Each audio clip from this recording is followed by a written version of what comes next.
Look, thanks for coming this afternoon. I want to acknowledge the statement that Ken White made on the co-design process for a voice to the Parliament. There are a number of questions that remain in my mind that need answering, and I'll go through those in a moment. But Labor has been absolutely consistent for a very long time now that Labor embraces the three elements of the Uluru Statement, that being an enshrined voice to the Parliament, a national process of truth-telling, and a Makarrata Commission that would lead to agreement and treaty making. Those elements are not part of the co-design process.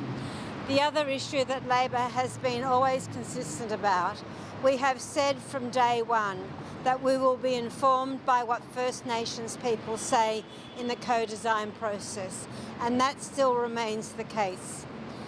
The Minister and the Prime Minister have, Both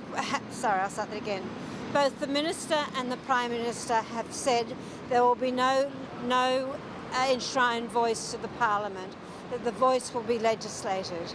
And I await on what the co-design process and Aboriginal people say about this prospect. There can be 3 points of view. Firstly, people will say if it's not enshrined, we want nothing to do with it. Other people may say that we will go with the legislative process as a step forward. And others may say we will go with the legislative process providing it leads to entrenchment in the Constitution. That is my assessment of what the opinions will be. If there is a marker put in here that there has to be a unanimous voice from Aboriginal and Torres Strait Islander people, that is not appropriate. That's as silly as saying that there should be a unanimous voice from all Australians about a particular issue. But I reiterate that Labor's position is that we believe in the Uluru Statement, that there should be an enshrined voice to the Constitution, and we also are committed to what Aboriginal and Torres Strait Islander people say at the end of the day. I am respectful of Ken, and I offer collaboration and cooperation and bipartisanship, but it cannot be a race to the bottom. It must be about achieving excellence, and that's what Labor will pursue. How much faith do you have in Ken White and this process that those things will be achieved? Ken White is walking an extremely difficult path. He knows what Aboriginal and Torres Strait Islander people have said about an enshrined voice, but he is also a member of the government, and the government, through the Prime Minister, has clearly said there will be no enshrined voice. That is the path that Ken has to tread.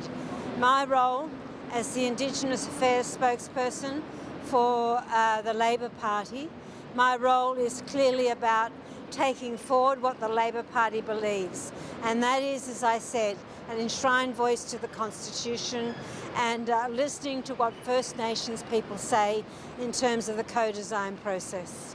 Is there any point to this consultation process if it doesn't result in a constitutional voice? I have encouraged everyone to be part of the co-design process. There needs to be the voices for and against I have encouraged everyone to be part of this co-design process and for all voices to be heard. Those voices will be varied. There is no two ways about that. But unless you're part of the co-design process, then there is the risk that your voice will not be heard. It's not about what your position is, it's about making sure that your voice is heard in the co-design process. Ken White's included a 12-month period on this, but is open to extending that if that's required. Are there concerns that it could just be dragged out with no Labor's position is that this can't be drawn out. Time is of the essence. I don't know what's happened to the Prime Minister's statement that there would be recognition of First Peoples in the Constitution and that there will be a referendum this term of government. If that is the case, then time is of the essence. This process cannot be drawn out. It needs to have a very definite time frame.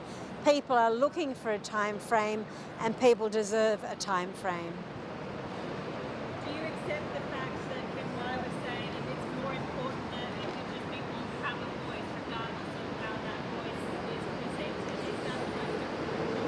think there's slightly confusing messages today. I am very anxious to know who the other 18 members are of this council that's going to be established, led by Marcia Langton and Tom Calma. I think when we know who the other 18 people are, we will know very much, we'll have a clearer idea, I should say, of what the process will be going forward. I am anxious to know who the other 18 people are going to be. And I think you kind of touched on this, but what status does Labor give to the Uluru Statement of the Heart? Is it just another piece of paper? The Statement from the Heart from Uluru was drafted 2 years ago. Labor has embraced the three elements entirely of the Uluru Statement, and that Labor has embraced the three elements of the Uluru Statement, and that remains Labor's position. Labor stands ready to work collaboratively and in a bipartisanship way on this, but we will be informed and led by what First Nations people say across the country. What's your personal response to I want to make sure that there is a very definitive outcome for First Nations people with this process. Change has been incremental in Aboriginal affairs, and this opportunity cannot go missing.